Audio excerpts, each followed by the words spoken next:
The Women's Leadership Institute in the Auburn University College of Liberal Arts is pleased to present Leaders Educating Through Discussion.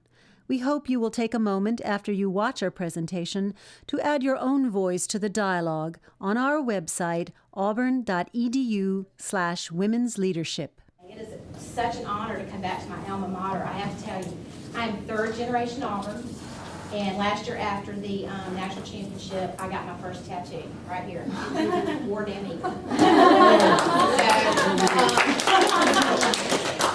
It's deep and wide and long in my family, and my son is a junior here. So any of y'all that don't have a boyfriend, I'll be happy to give you this number. Just die if you knew I even said that. But I love Auburn. Auburn gave me such preparation for life and career, and I love to come back. I do come back a lot during football season, but this is the first time I've had the opportunity to come back for something like this, and I'm thrilled. I looked at several of the videos from the awesome women that y'all have had an opportunity to hear from, and I told Dr. Baker I was a little intimidated following a Supreme Court Justice and the Lieutenant Governor of Alabama. But I hope today that I can share with you some things I think that have made my life a little unique and that I didn't think about and I wasn't taught about when I was in school. I come from a long line of really strong women, strong Southern women. My grandmother grew up in Luverne, Alabama, and went from Luverne to nursing school at Johns Hopkins, and then went on to do her nursing at Walter Reed Army Hospital. She was an Army nurse. And if you think going from, little tiny Luverne and doing that kind of work, at that era, in that time, that was very unusual. And my grandmother instilled in my mother two things that my mother then instilled in me. And one is, you don't go to college for a degree. You go to college for an education. And I'll explain a little bit more about that later, but my mother definitely listened to that. And then my grandmother also truly believed that those of us that have the opportunity, the privilege to be college educated, man or woman, we have an obligation then to share that education with our communities. Not everybody gets the opportunities that we have to go to college. And in addition to your vocation, there are things that you, as a college woman, as a college educated woman, you needed to give back to your community. So my grandmother instilled both of those things in my mother. My grandmother unfortunately passed away when my mom was only 13. So you can imagine in those short 13 years how much influence my grandmother had on my mom. But my mom took all that to heart. My mom graduated from Florida State University with a double major, accounting and modern dance. She wanted to be a dancer. And her dad said, you can major in dance, but you have to have something you can fall back on. So she fell back on accounting. While she was at Florida State, she was in the circus. Florida State is the only college in the United States to have a collegiate circus. And she was in the marching band, and she danced, and she did accounting, which I did not inherit any of the math skills, I'll just tell you that.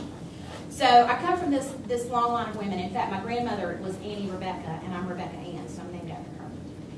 So here I come to Auburn, third generation, and major in public administration, and go on, had a good time here, got a great education, was involved in a lot of things on campus, and then got my master's, and then set out to go to work. Well, first of all, I want to tell you, never discount free internships. And by free, I mean you don't get paid. Unpaid internships are great things. I did an undergraduate internship and a graduate internship, both in the governor's office in Florida, which then parlayed into a full-time job. So I know that all of us want to find paid internships, but there's not a lot of paid internships, especially in political science and public administration. But not only that, the skills that you'll gain from that, but the contacts are invaluable. And so while you may not be getting paid monetarily, I promise you you're getting paid in other ways. And here's a little advertisement. I run the internship program from the James Madison Institute. Anybody from Auburn, you're an intern for me. So if you're interested in that, talk to me later. But so I get out of Auburn with my degree, do my internships, go to Florida State, and I begin my work in the governor's office. And as you might imagine, working in a governor's office, working in that level of politics can be all-consuming. That can be, it can be sunrise to midnight. You're always on call, everywhere you go, even the grocery store, you know, you run into people that go, I have a bone to pick with your boss. Or, hey, can you tell your boss this? Hey, how do I get in to see your boss? You're always on. And so it's really easy to go to work and come home and shut off. But the voice of my mom and my grandma kept going through my head about, you have to get back, you have to get back. You have a responsibility. So as a young graduate and a newly employed worker, I began to look for ways to get back to the community. So I got involved in a women's organization, the Junior League. Now, I know all the jokes about Junior League. Some are true, I'll tell you that, some are not. But it's a great way, a network of women, but it's also a great way to give back to your community. Well, things began to happen through my volunteer work that nobody had ever told me that would happen when you volunteered. Everything that I've been taught, the benefits came from your degree and from what you were actually going to be doing in your vocation. But what I began to find out is volunteer work is a fabulous way to hone your skills in areas that you didn't learn in school. First of all, it is a fabulous network. When you volunteer somewhere, you meet people you would never meet in your line of work. Because here I am now, instead of just working with all politicians, I'm working with bankers, I'm working with attorneys, I'm working with teachers, I'm working with stay-at-home moms. And you begin to network and you begin to broaden who you know, and your exposure to all these other people help you yourself learn how to work with all kinds of different people, not just the people who share your interest in this vocation. Well, okay, so that was lesson number one. I began to develop this network. Lesson number two was I began to get offered jobs in these organizations that were way outside what I considered my area of skill. And so, you know, I told you about my mom, the accountant. So they come and they go, how about being the treasurer? I'm like, oh, no, I'm the political science person and whatever. Well, a lot of times people see things in you don't see in yourself, and they'll challenge you. They'll challenge you to take on something that you might not normally on your own take on.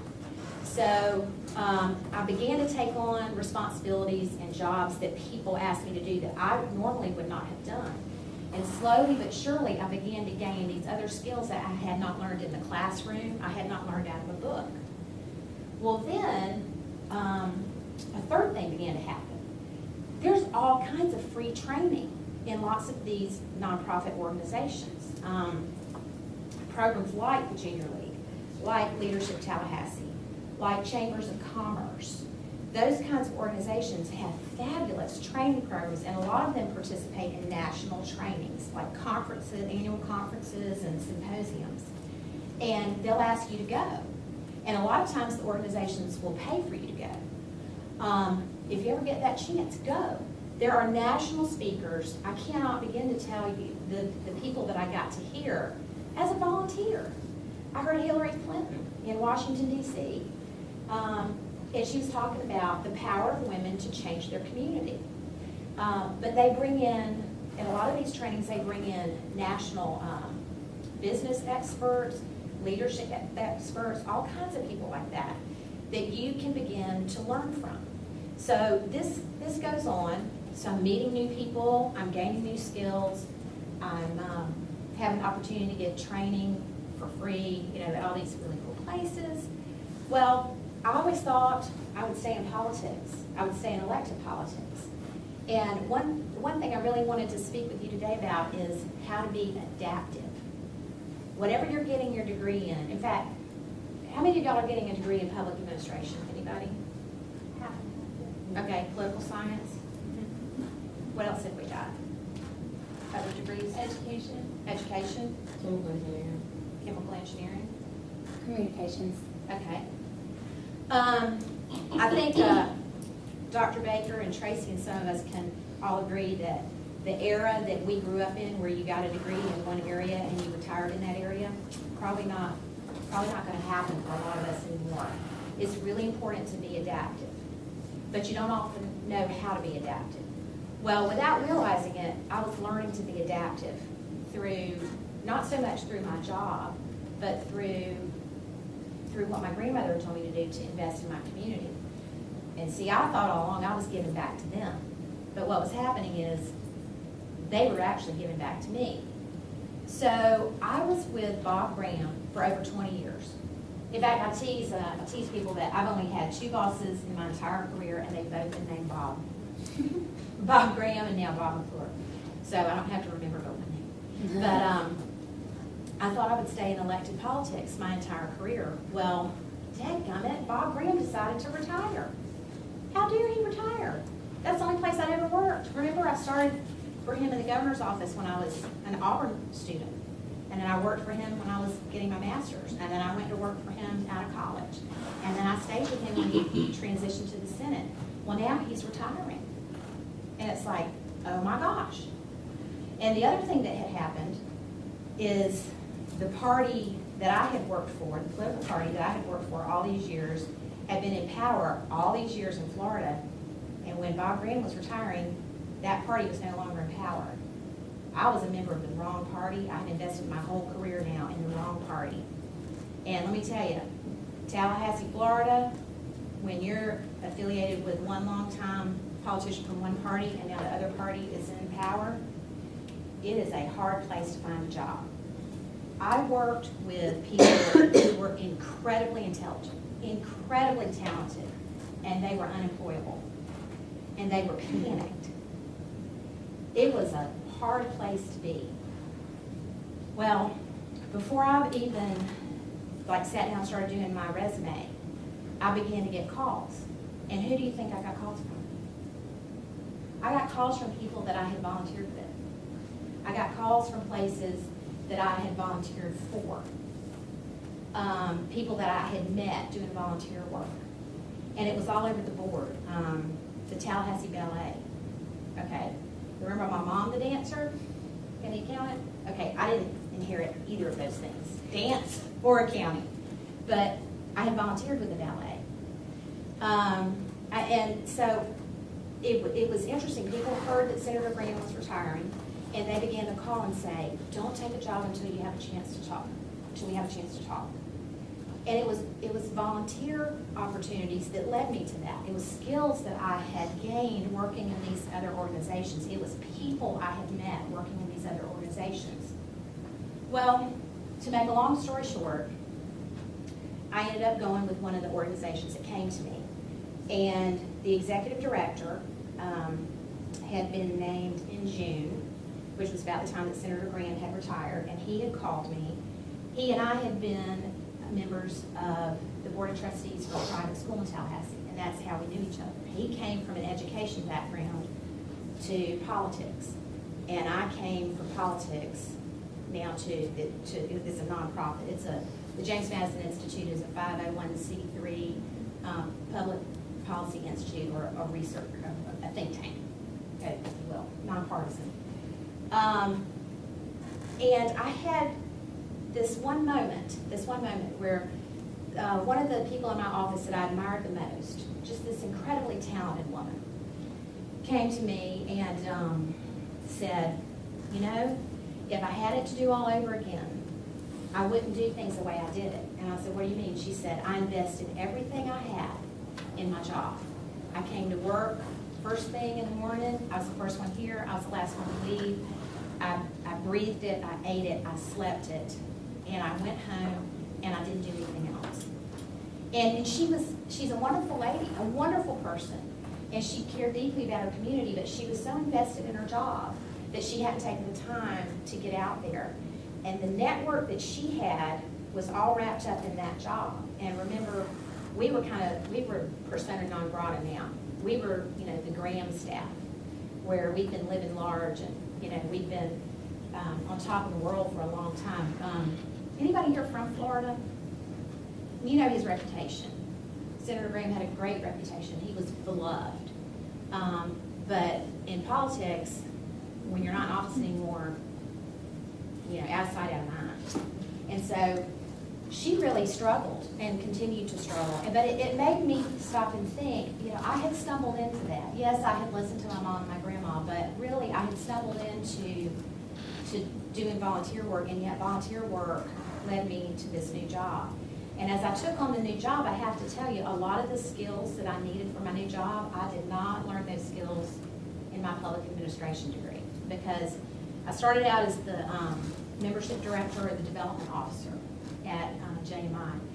And I didn't learn how to fundraise in public administration. I don't know if y'all teach that now or not, but I didn't learn that.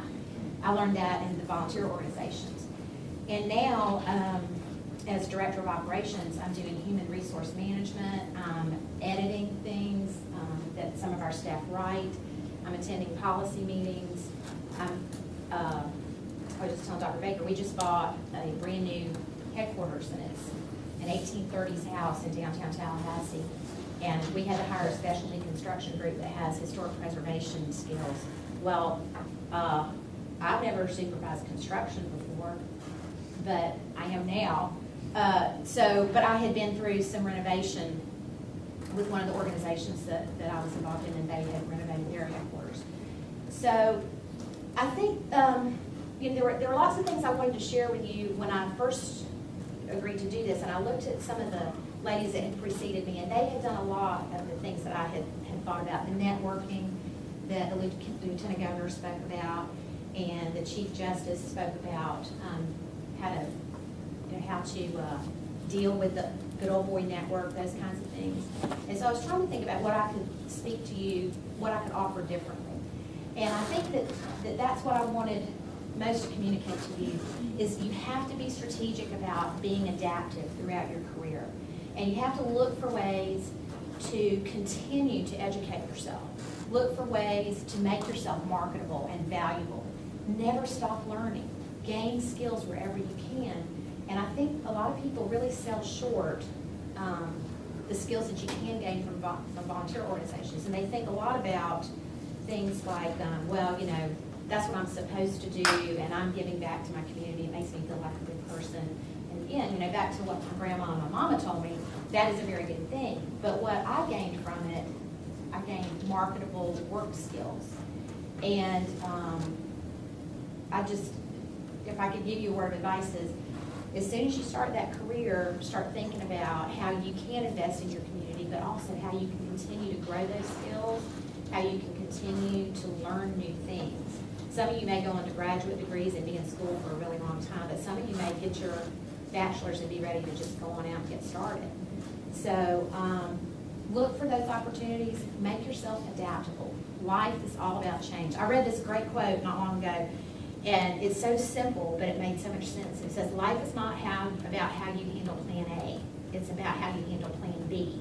Everybody's got a plan A. The plan B, not so much. And it's all about adaptability, learning to be adaptable. The other couple of things I wanted to share with you, just from a professional standpoint that I've learned, and it's interesting talking about the gentleman that's coming in as your next speaker. Embrace that you're a woman. Be a woman in the workplace.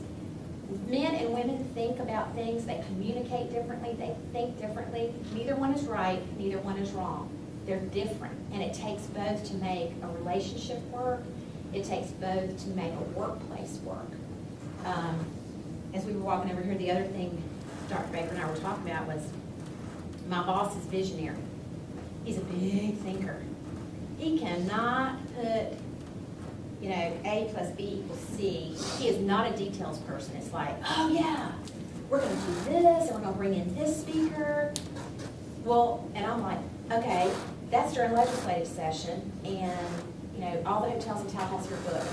You know what I'm saying? He does this, I do this. Together, we make a really good team. Men and women make good teams. They're not adversaries. Okay? They work well together. But embrace your femininity. Embrace the fact that you're different, that you're a woman.